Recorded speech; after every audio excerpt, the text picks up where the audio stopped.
I recently watched two videos on the internet.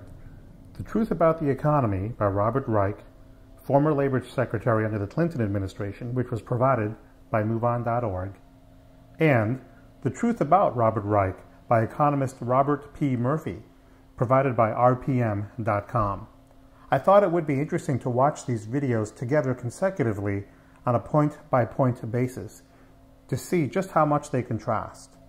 After viewing the videos, I'll make one comment regarding something that Robert Reich said. Here are the videos.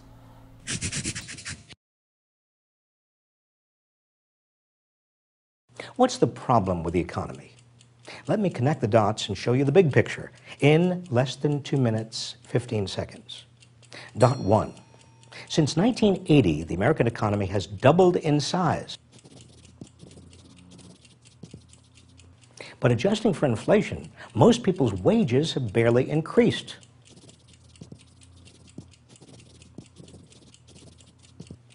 Second dot. Where did all that money go? Almost all the gains have gone to the super rich. The top 1% used to take home about 10% of total income. Now it takes home more than 20%. And the super rich have 40% of the nation's entire wealth.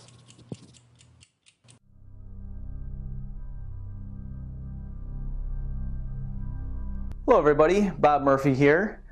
I wanted to take some time today to respond to the recent video put up by Robert Reich. I'm sure many of you have seen it. It's about 2.5 minutes long, and his view as to what's wrong with the economy.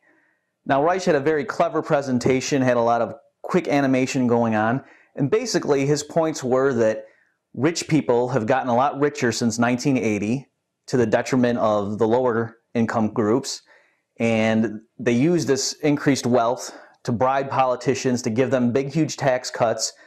Therefore, the government was starved for revenue, ran up huge budget deficits because of that, had to cut vital social service spending, and basically the middle class now is up a creek because they don't have these important government services because rich people took all the money.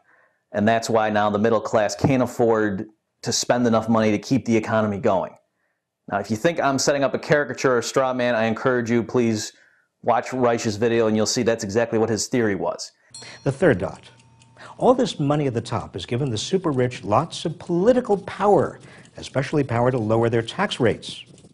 Before 1980, the top tax rate was over 70%. Now it's down to 35%. And much of their income is capital gains, subject to only a 15% tax.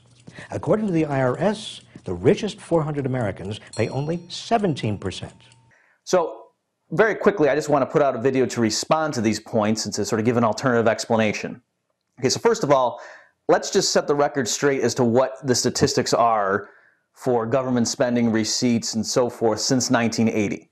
Now, I don't have the funding at my disposal that Robert Reich does, but I do have the ability to whip up some quick graphs. Okay, so here's the first one. This is from the Federal Reserve's website.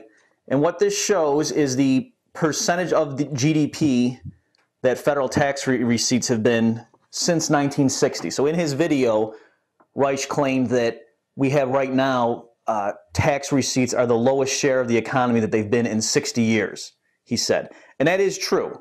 Okay, you can see down here, this low point here, this is bottomed out. And yeah, that going back, I mean, it actually did dip down roughly to this level back in the 1970s at some point, but we'll give Reich the benefit of the doubt and say, yeah, basically right now, tax receipts as a share of GDP are at pretty low levels going back decades. But is it because Ronald Reagan cut tax rates on the super rich? Well, no. You can see in this chart that here's 1980. You could see that, okay, yeah, tax revenues came down, but that's because there was a bad recession. Then they went back up. Came down again in the late 90s, and then during the 90s they went up. You could say, oh, it's because of Bill Clinton. Fair enough, what have you. Came way down because of the recession, started going back up, and then they plummeted under Barack Obama. Okay, so if you're going to say who's to blame for the fact that we have right now historically low tax receipts as a percentage of the economy, if you had to pick a president, you wouldn't blame it on Ronald Reagan, because look, during the 80s, they were comparable to where they were during the 70s.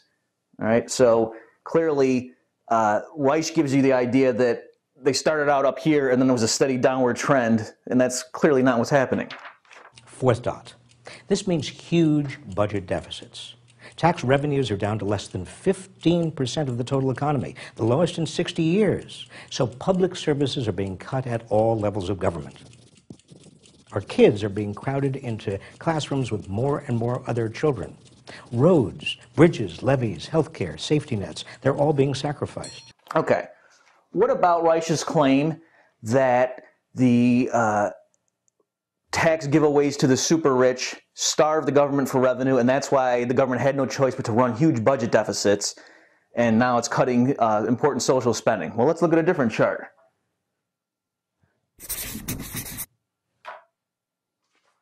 All right. On this chart, again from the Federal Reserve website, what I'm showing you is federal expenditures in absolute dollar terms. That's the black line.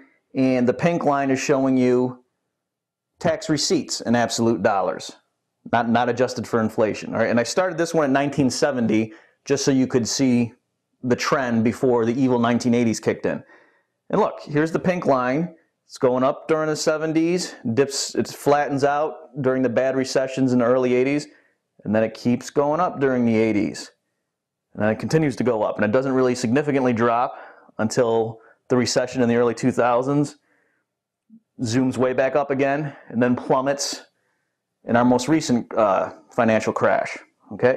In particular, from 1980 to 1990, the absolute dollar tax receipts went from $518 billion to over $1 trillion.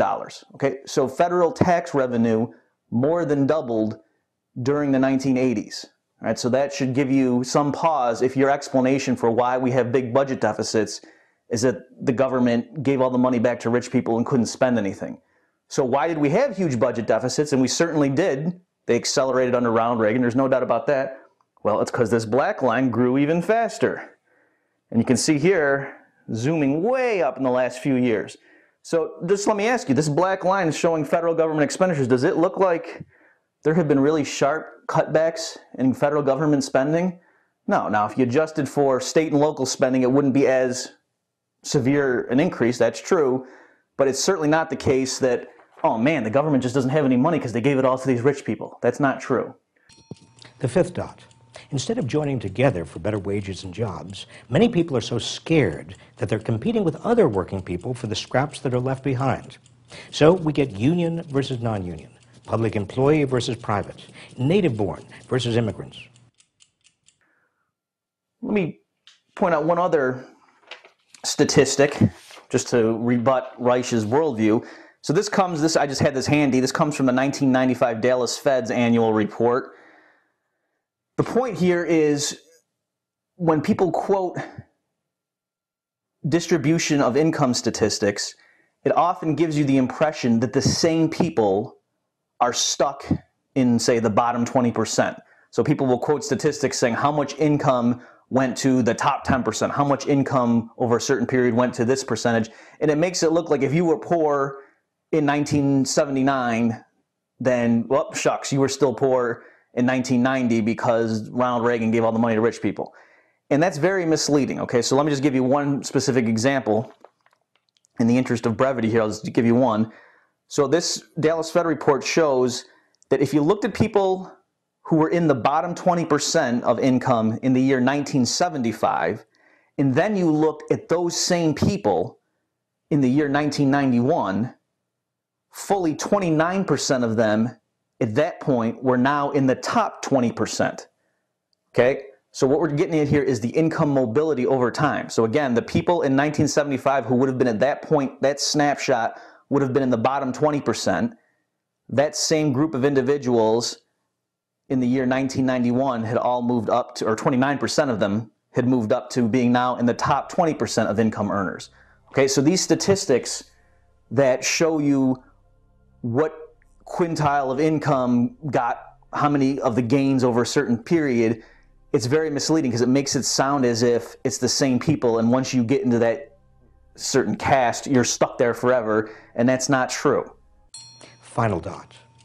The vast middle class, unable to borrow as it could before, no longer has the purchasing power needed to get the economy growing again, which means continued high unemployment and an anemic recovery.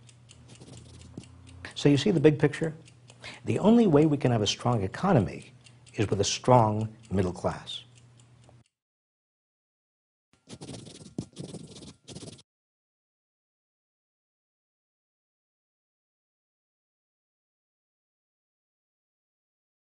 MoveOn.org political action is responsible for the content of this advertisement.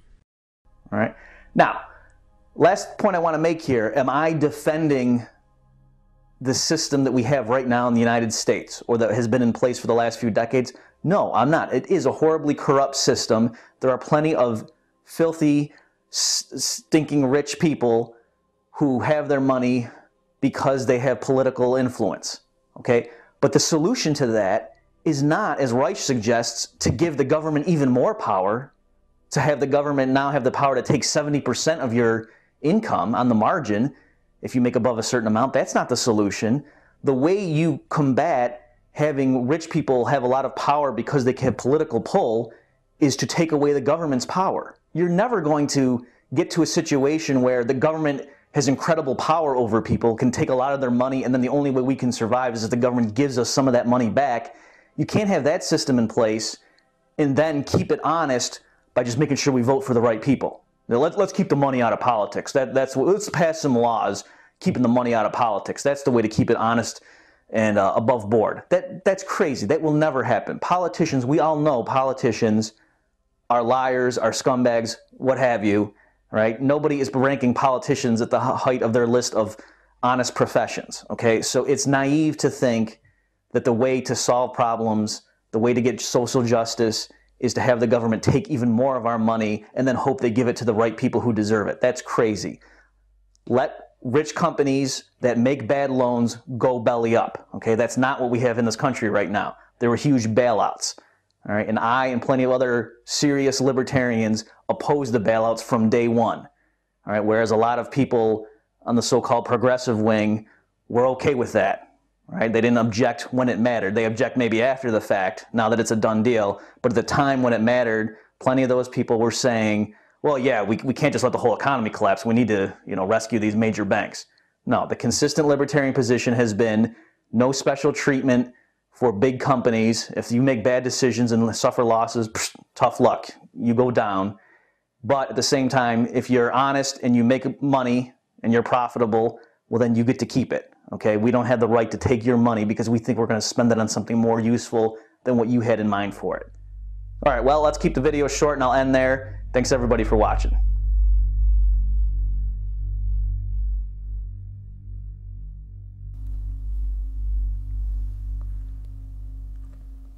One thing that Robert Reich said that was completely and profoundly true was this: the vast middle class, unable to borrow as it could before, no longer has the purchasing power to get the economy growing again.